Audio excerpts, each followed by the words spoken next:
up is the construction side. One of the companies I represent is Sunbelt Rentals, who does a lot of equipment rental throughout the nation. And Sunbelt is at the forefront of utilizing technology for equipment management, which has some interesting implications on projects and trying to rent equipment to contractors on various sites. I'd say before we were probably under-maintaining the equipment. It was a constant struggle to keep up with when things were due, and now it's pretty much all right on our screen. It allows us to look at a machine, know if it's due for service, know where it's at, and know whether or not it's running, if we can go to it and service it. So the equipment now actually sends information to equipment rental companies as to when it needs maintenance, when it needs fixed, when it's not being used and is available to be used on a different project site, which obviously has a big impact on rental companies' ability to keep their equipment operational and also busy. Another interesting component of technology right now used by contractors is job costing software. Using Navman Wireless, we track each job on a weekly basis, monthly basis, on some projects on a daily basis to see where our production levels are. Job costing has made a tremendous impact on the industry. As the market has really tightened its grips, knowing our costs has been able to adjust our margins better, so we know going in what our maximum and minimum risks are in a project. On Monday mornings, to show that there's a piece of equipment not being used at this location and can be used somewhere else where we don't have to rent a piece. It's hard to put a price to that. So originally and historically, contractors receive job specifications and they prepare a bid, which is placing phone calls or doing their research on the different components that the project will require, labor, materials. And then if there's a period of time, as it always elapses, between the time they bid it and the time they're actually on the project, and maybe certain materials have gone up substantially, then there is usually a fight between the contractor and the owner, or a subcontractor and the general contractor, as to whether or not they should get paid for it or not. With real-time job costing data and computer information, that takes away a lot of the time component where the contractor can receive information that material or labor costs have gone up and can submit it before he's even on the job for approval, which cuts down on subsequent disputes and ultimately makes the construction process far more efficient. So, getting back to our movie. As I said at the beginning, The Matrix is actually all about artificial intelligence, which, believe it or not, in the last 2 years has become very cutting edge in construction. But The Matrix was operated in its entirety by artificial intelligence. We have only bits and pieces of information, but what we know for certain is that at some point in the early 21st century, all of mankind was united in celebration. We marveled at our own magnificence as we gave birth to AI. AI? You mean artificial intelligence? A singular consciousness that spawned an entire race of machines. So in the movie, artificial intelligence is actually a frightening thing that has taken over the world. But in current construction, we're starting to see AI used in a number of different contexts, including law. So this is a video of a product that my firm launched with relation to mechanics lien drafting. Does anyone in here draft mechanics lien, or have you done it before? Okay. Well, as everyone knows, mechanics liens are state specific, and it's really hard to find any similarity between the state deadlines and documentation. It's basically a nightmare. It's a nightmare for lawyers. It's definitely a nightmare for contractors. But it's a valuable remedy for contractors. They don't want to waive it. Okay? They also don't want to pay an arm and a leg for it. So we have tried to use artificial intelligence to create a product that lowers the cost for contractors. This is our 90-second summary of the Lien Builder product that was launched about 6 months ago. You're a contractor. You did a job a few months ago for a high-rise downtown, and now your boss is mad because you haven't been paid. So you think, let's file a lien. You know you need an attorney, you don't know how much it'll cost. So your attorney starts asking you all kinds of questions about the job and the paperwork. Whole meeting takes 2 hours. He calls you back a day later, you forgot a form. So that's another hour. Now he has to review everything. That's 2 hours. The attorney calls you back and he's got good news and bad news. Bad news is that you missed your lien deadline and can't recover that money. Good news for your attorney is that he made a lot of money to break that bad news to you. We hated being the bearer of bad news. That's why we created Lien Builder, the only tool that submits, files, and tracks deadlines for all of your liens for one fixed fee. That means no mountain of legal fees because you never got bad news. You never got bad news because you didn't miss your lien deadline.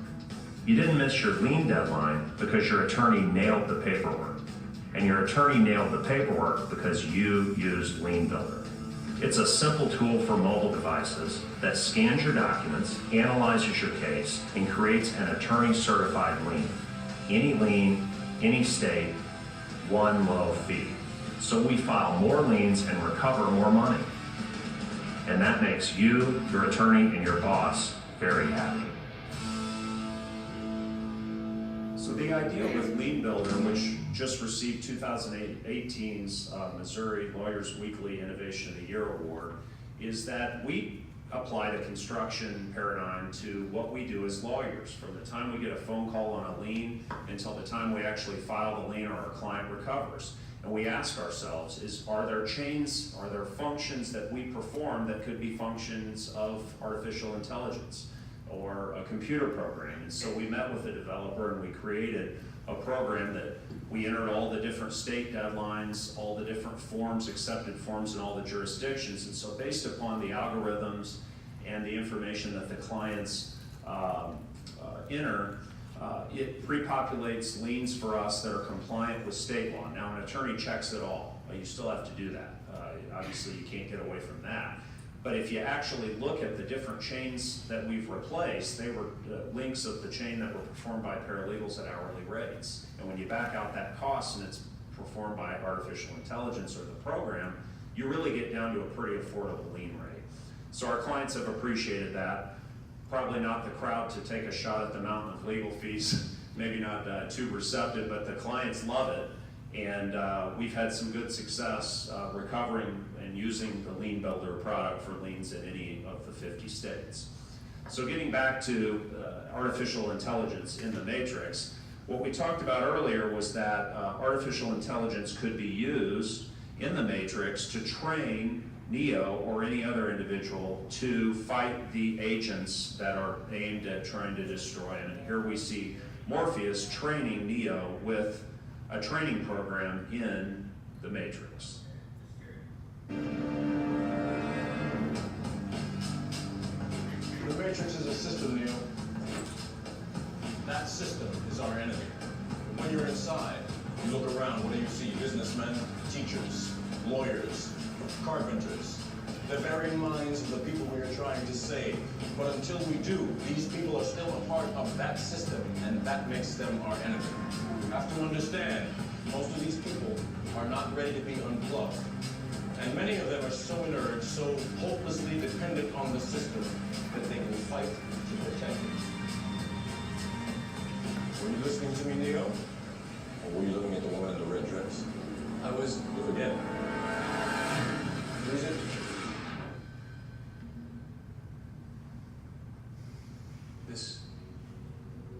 This isn't the Matrix. No.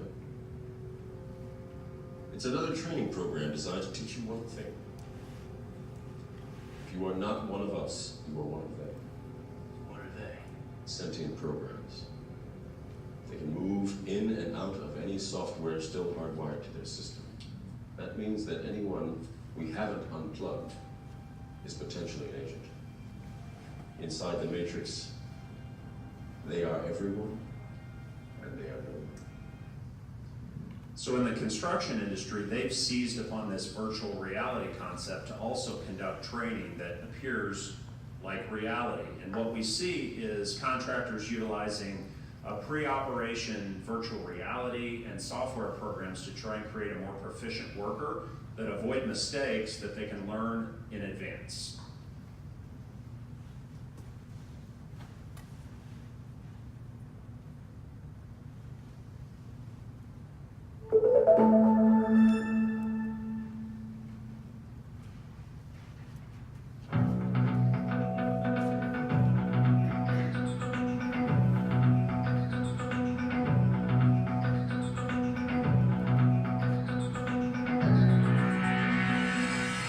Introducing Worksite VR Simulator.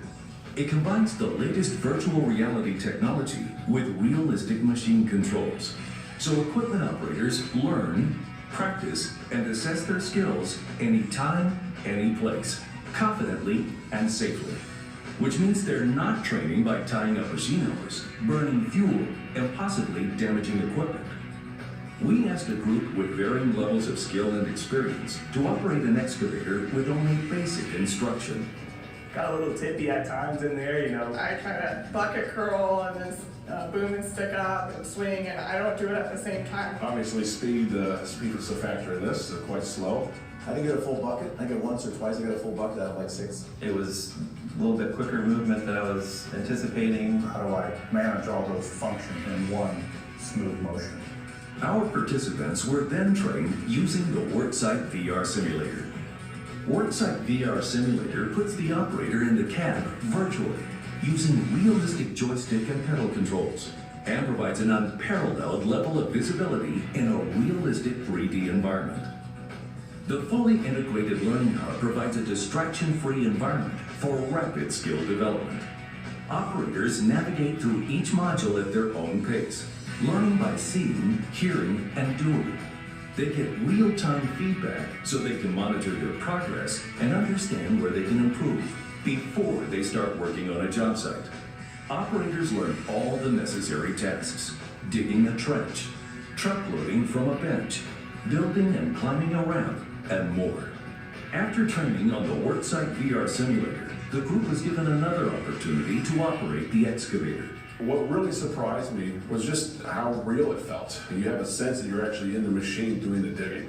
The virtual reality simulator focused on doing one technique and then getting good at that before moving on to the next one.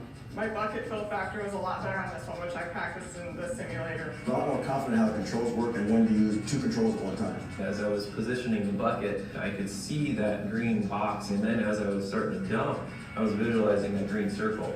And I could actually get in my mind what I needed to do based on how I was trained in VR. I was a lot more confident coming into the excavator the second time. It felt like I had a better idea of how to attack the ground itself and then where to position my load afterwards. I could really tell I was going faster. Being able to build that experience in a virtual environment really saves the time and wear and tear on a real machine. Worksite VR Simulator is affordable and portable. It fits in 2 transport cases.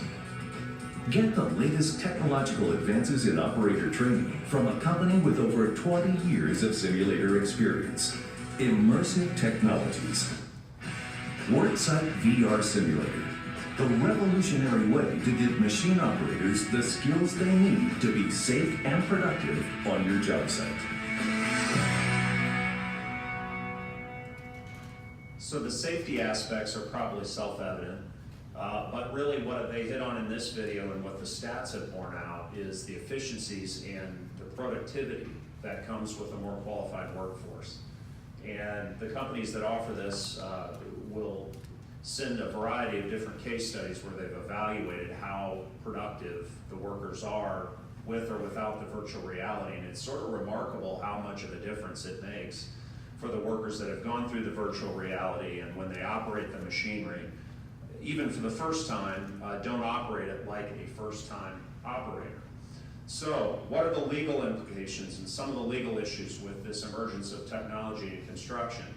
I think there are a variety. First of all, intellectual property. Who owns the recordings of these training sessions? Who owns the data? They're all data-based, right? So they're only as good as the underlying data. The more data you have, the better the information you get. But who owns the actual data? Is it the owner of the project that the individual is performing on? Is it the contractor that perhaps bought the software or virtual reality system and is utilizing it for the project? Or is it the subcontractor or supplier that is actually providing the material or labor that is factored into the data? That remains to be seen. I could see that playing out in our second area in a litigation context. With litigation, if there's an accident on a job site, is data or information, evidence, if you will, that the operator of that piece of equipment did or did not do training discoverable? If it's discoverable, is it admissible? Can it be used in trial? Is it relevant? Could you show that that operator that you allege made mistake A in their virtual reality training repeatedly, or not? These are issues that have yet to play out in the litigation context because the technology is so new to construction, but certainly will. Employment training. For example, in the employment context, I represent several companies that do vibratory stone column support beams for highways, big buildings, large projects. They consider their method of installation of these beams, the beams, and even the equipment that they use to install the beams to be trade secrets. Okay, so if they're doing virtual reality, if those employees are doing virtual reality training on how to use all that to utilize their method, is that a trade secret? And if it's a trade secret, and there's recordings or data or a video of their training or performance of it, can it be protected if that employee joins a different contractor? Is it subject to a non-compete agreement, for example? And finally, just contract, general transactional concerns. How do you contract around this stuff? If your contractors or subcontractors are using it, how do you contract around the concerns associated with trade secrets? Now, in addition to just the general legal issues, the business communities and the contractors are obviously facing their own set of issues with technology and its emergence. The expense, this stuff's very expensive, okay? The smaller subcontractors are hesitant to spend a lot of money investing in the technology that some of the general contractors are using because it's just a massive upfront cost, and at the end of the day, it hasn't been completely proven to saturate the industry. All right, right now it's used primarily on the largest projects by the largest general contractors. It hasn't really made its way down to subs, and it's expensive. I'm guessing that smart helmet is easily north of $1,000. It may be a $5,000 helmet. A typical construction helmet's $50. So really, what is the risk and return and expense is kind of a barrier at this point to it being used industry-wide. Industry gravity. It's just a slow to change industry. Contractors don't like to change. They're not quick to embrace new equipment or technological advancement that they're just not comfortable with. And a lot of contractors are really having to force their employees to open their minds and allow the efficiencies to come in through technology. Again, prevalence of use. Contractors don't want to use technology that is dependent upon data that can only be used on a small percentage of their projects. So if they do 100 projects throughout the United States a year and they can only use the equipment on 2 or 3, they're less likely to buy in than if it were used on all of them. And right now we're kind of in that transition phase where it's not on all of them, and there are concerns in that regard. So really the question at the end of the day is, do the benefits of technology outweigh its costs? And in the Matrix, ultimately, the benefits of training through virtual reality and the simulation devices led to what was voted the best fight scene in a decade. For the Matrix, where our hero Neo finally determines that he knows how to beat the agents, and he beats them through his superior training.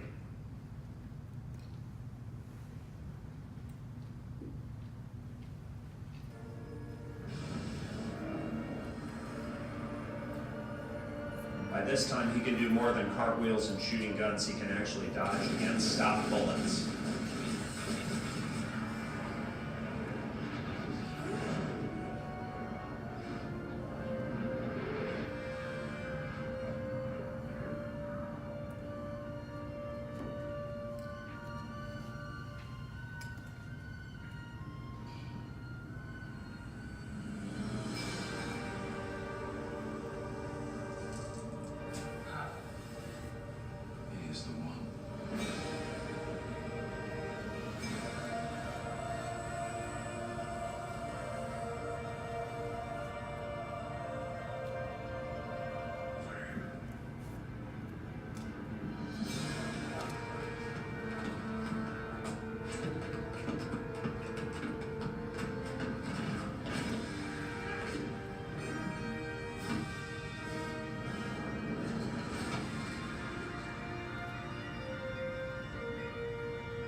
So our good guy wins, of course, and he wins by virtue of his superior training.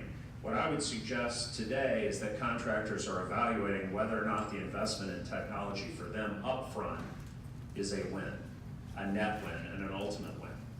Contractors, again, are looking at the high cost of entering into this market and evaluating the benefits that they think they'll receive down the line.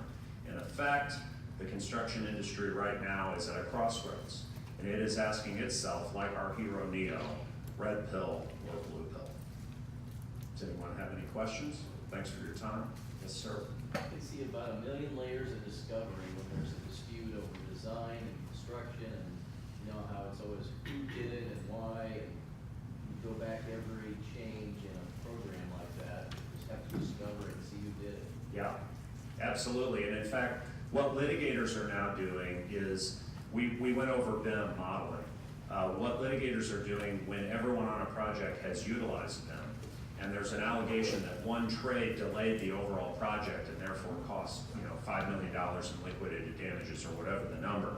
They've actually discovered, through discovery, the BIM program, and they've gone back and used that very BIM program to make the change that the plaintiff claims should have been made to evaluate in the end whether or not the modeling shows that it would have been completed on time. So it's interesting stuff, super useful, obviously has a great deal of jury appeal because they can really visualize what the contractors are talking about. Thank you, everyone. Have a great weekend.